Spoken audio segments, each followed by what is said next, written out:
Assalamualaikum warahmatullahi wabarakatuh. Hai sahabat semuanya, kembali lagi ya kita bertemu di podcast Septian Lubis. Nah, hari ini ada judul menarik yang pengen saya ceritakan ya kepada teman-teman karena kita sekarang lagi pada masa-masa fase krisis COVID-19 ya, tapi ada satu hal ya. Nah, di podcast sebelumnya saya baru sharing tentang troubleshooting dan problem solving. Nah, banyak dari kita yang memang tidak punya persiapan. Nah, persiapan itu karena kita terjebak tidak punya kesiapan itu karena kita terjebak dengan rat race. Ya, nah dan judul podcast kali ini adalah segera sadar, jangan mau terjebak rat race. Di Amerika ada istilah bagi sekelompok orang kelas menengah disebut dengan rat race. Adalah suatu pekerjaan yang dilakukan tanpa henti. Ya, di dalam pengertian finansial, pekerjaan antara pendapatan dengan biaya ya. Banyak yang tidak mempedulikan keuangan mereka karena gaji yang besar mampu membeli suatu barang yang mereka inginkan walau dengan hutang sekalipun ya. Nah, jadi maksudnya di sini adalah rat race itu bahasa sederhananya paycheck ya, menerima gaji setelah itu habis. Aku kerja hari ini untuk kuhabiskan hari ini, lebih begitu ya. Di Medan sendiri ada istilahnya yang lebih keren guys, yaitu namanya bergaji 5 koma per bulan ya, itu istilahnya. Setelah tanggal 5 langsung koma karena gajinya hanya numpang lewat ya. Jadi begitu. Untuk bayar utang lah, untuk inilah, untuk itulah gitu. Sehingga sebelum gajian kita udah berutang. Sebelum gajian udah berutang. Nah, bangsa Amerika ya, kata guru saya Pak Marty Gowowick, terbiasa dengan pola hidup seperti itu ya. Kira kita jangan ikut-ikutan ya.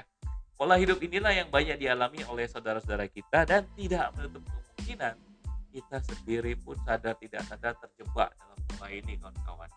Ya, rat race ini biasa terjebak di kalangan orang kaya dan kalangan orang miskin juga. Awalnya mampu, namun karena hasrat akhirnya terjebak dan miskin.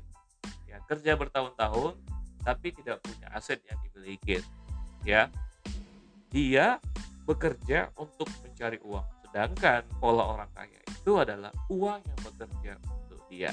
Nah, jika kita merasa sukses itu takarannya dari jumlah gaji, maka itu adalah sebuah kesalahpahaman.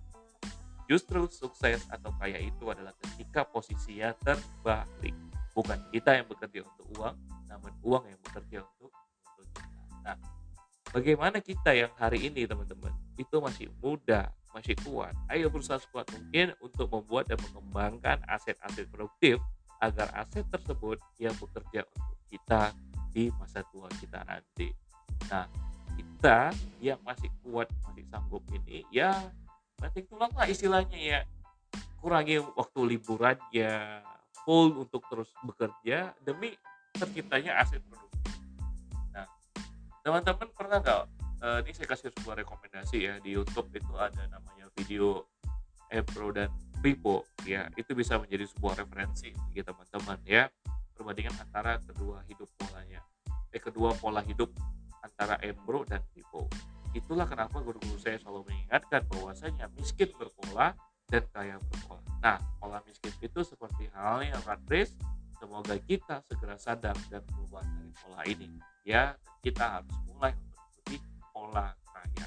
Kenapa dikatakan terjebak? Karena rat race itu seperti siklus. Ketika menerima upah lalu dikeluarkan untuk sebuah behavior, yaitu nongkrong ya kan, minum Starbucks ya, karaoke karena suntuk sebuah pekerjaan, lalu ya jalan-jalan, traveling dan sebagainya, belanja apa yang tren ya, bayar mewah ya, dan lalu membayar cicilan dan membayar utang bulan lalu hingga akhirnya sebelum gajian sudah berutang lagi. Nah, di masyarakat Amerika terkenal pola hidup gaji besok dinikmati hari ini kawan-kawan. Ya, pentingnya kita mengenali ilmu finansial agar tahu mana yang menjadi sebuah kebutuhan dan mana yang menjadi sebuah keinginan.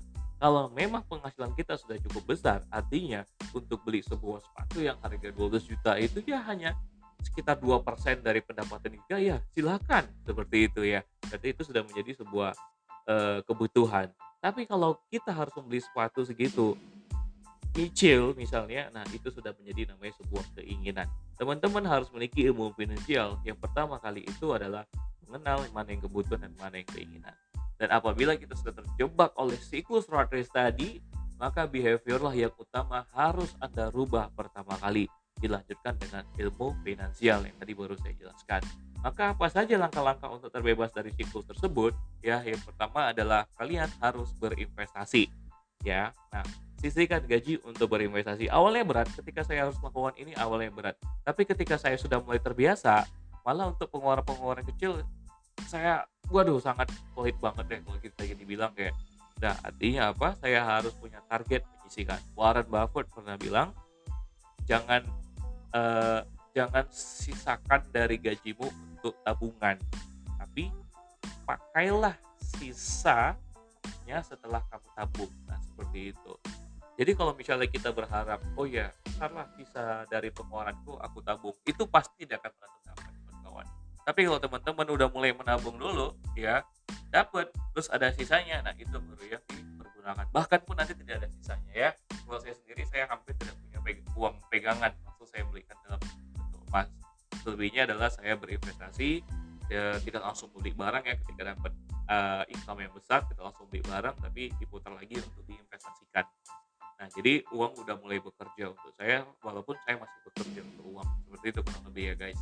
Nah, baru yang kedua, hijrah dari business operator ke business manager, lalu ke business owner. Nah, ini untuk teman-teman para pengusaha yang berada dimanapun, kawan-kawan, mulailah untuk membentuk tim Anda. Ya, pasti kawan-kawan pada dibilang begini, waduh, berat lah masih gaji orang nih, pendapatannya masih pas-pasan, takut gak bisa gaji. Nah, kalau memang masih seperti itu, berarti tugas Anda adalah men-scale up pendapatannya. Nah, ketika udah pendapatan sebuah barang dagangan Anda itu sudah bisa untuk menggaji satu orang, ya mulailah untuk gaji. Kenapa? Karena kalau Anda tidak mulai belajar ke bisnis manajemen, Anda akan selamanya terjebak di business operator. Nah, kalau Anda saat hari ini masih berada di business operator, berarti Anda belum membuat aset yang untuk Anda, tapi Anda masih bekerja untuk aset. Well, oke, Anda masih muda dalam hal itu, tapi kedepannya itu harus sudah berada dalam ancang-ancang atau strategi bisnis Anda ke depannya.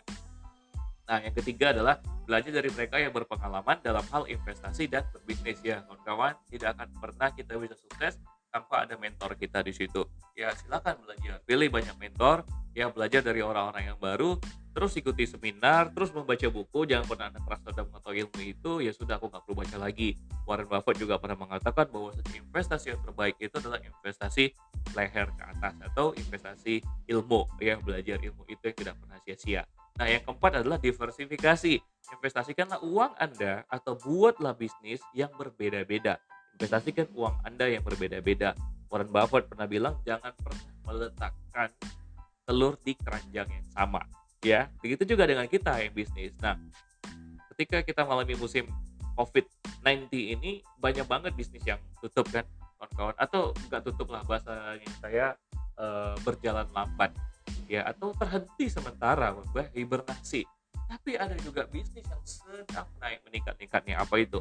Hand sanitizer, sabun, tisu, masker, ya alat-alat kesehatan, bisnis bidang kesehatan itu sedang melonjak-melonjaknya. Nah, jadi kan itu alasan kenapa guru saya selalu bilang kita nggak boleh hanya punya satu bisnis, teman-teman. Ya, kalau bisa setahun udah punya bisnis baru. Setahun udah punya bisnis baru. Ya harus berani lah, berani fighting. Makanya Anda harus kuat untuk menginjak SDM Anda. Tim Anda harus bisa menggantikan posisi Anda hari ini. Ya, itu harus. Makanya investasi di dunia SDM itu juga penting. Ya, teman-teman. Ajak tim Anda ikut-ikut pelatihan-pelatihan bisnis agar dia bisa menjadi seperti Anda. Nah, kalau dianya nanti keluar dan buat bisnis sendiri, artinya itu Anda sudah sukses. Nah, kalau saya sih punya prinsip seperti itu ya, kawan-kawan. Nah, lalu ketika kita punya banyak bisnis nih, bisnis itu akan maksud saya bisa akan mengalami sebuah kejatuhan bukan karena kita tidak bekerja di situ, bukan karena kita main-main di bisnis itu, karena memang keadaan memaksa seperti itu, teman-teman. Nah, makanya teman-teman pelajarin 10 tren bisnis dunia, ya itu kalau bisa harus kita miliki semuanya. Ya, jadi pada saat satu sedang drop, ada satu yang bisa mensubsidi yang sedang drop. Nah, jadi kurang lebih seperti itu. Itu dimaksud dengan diversifikasi. Ya, jadi ada 4 hal agar kita bisa terbebas dari siklus rat race. 1. Mulai berinvestasi sekarang. 2. Hijrah dari business operator ke business manager lalu ke business owner. 3. Belajar dari mereka yang berpengalaman dalam hal investasi dan berbisnis. 4. Diversifikasi. Investasikan uang Anda di tempat yang berbeda dan membuatlah bisnis yang berbeda. Nah, teman-teman, demikian podcast dari saya. Semoga bermanfaat dan kita terbebas dari jebakan rat race. Jangan lupa untuk follow Instagram saya dan kawan-kawan ya Jangan lupa juga untuk share audio podcast ini jika bermanfaat bagi teman-teman dan semoga bermanfaat bagi kita semua. Terima kasih. Assalamualaikum warahmatullahi wabarakatuh.